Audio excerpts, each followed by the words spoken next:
seconde question posée par le groupe La France Insoumise avec Monsieur Léo Walter.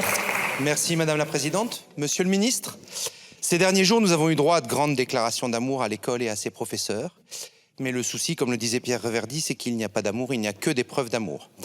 Or, comme l'a fort bien démontré mon collègue Paul Vannier, ces preuves manquent cruellement dans le budget que vous nous présentez. Nous défendrons quant à nous des amendements qui ne visent qu'un seul but, que l'État tienne la promesse de l'école républicaine, laïque, obligatoire et gratuite. Mais l'on nous a resservi à l'envi cet argument. Jamais un gouvernement n'aurait tant fait pour l'école. Comme l'a justement souligné l'un des rapporteurs, nous ne vivons pas dans le même monde.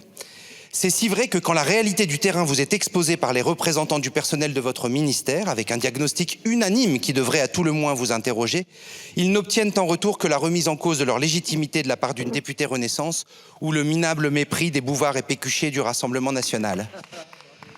Lorsque nous défendons des mesures de justice pour les élèves et leurs familles, lorsque nous proposons de revaloriser enfin à la hauteur de leur mission les enseignants, les CPE, les AED, les AESH, les ATSEM, les personnels du médico-social, nos amendements sont rejetés au prétexte d'une rigueur budgétaire qui détruit toute possibilité de réaliser ce choc d'attractivité que vous prétendez déclencher.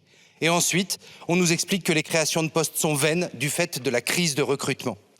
Grâce, il est vrai, à la démobilisation des députés macronistes, sans doute fatigués de lever mécaniquement le bras pour les rejeter en bloc sans même écouter l'exposé des motifs, fatigués aussi de voir leurs collègues de groupe voter contre leurs propres amendements, nous avons pu gagner sur un certain nombre d'amendements. Je ne citerai que deux exemples. L'annulation des 2190 suppressions de postes dans les premiers et seconds degrés et la suppression de l'article 53 mettant en place ces pôles d'appui à la scolarité rejetés par l'ensemble des associations. Et puisque, contrairement à l'année dernière, nous allons pouvoir débattre en hémicycle du premier budget de l'État, ma question sera très simple, Monsieur le Ministre. Avec le 49.3 qui rôde, prenez-vous l'engagement que notre Assemblée sera respectée et que les amendements votés aujourd'hui seront conservés dans le budget du gouvernement? Je vous remercie. Je vous remercie, Monsieur le Ministre. Merci Madame la Présidente, Mesdames et Messieurs les députés, Monsieur le député Léo Walter. Monsieur le député Léo Walter. Comment? Bon. Heureusement que nous ne vous avons pas attendu pour agir sur tous les enjeux que vous évoquez.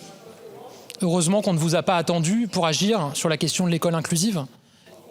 Renforcer de 55% les postes d'AESH au bénéfice de nos élèves en situation de handicap. Accueillir près de 50% d'élèves en situation de handicap en plus à l'école de la République.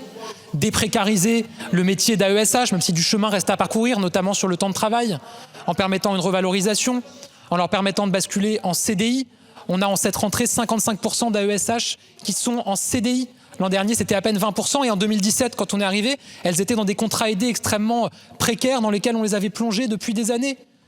Donc vous pouvez considérer qu'il faut continuer à agir pour faire mieux. Et évidemment, sinon on ferait tous autre chose si on ne considérait pas qu'on pouvait faire mieux. Mais vous ne pouvez pas nier ce qui est engagé. Parce que la réalité, c'est que ça se déploie sur le terrain. Donc moi, je trouve qu'il y a beaucoup de facilité dans vos propos, finalement. C'est facile de tout balayer en disant que rien n'est fait. C'est facile d'expliquer que rien n'est fait au bénéfice de nos élèves, au bénéfice de nos enseignants.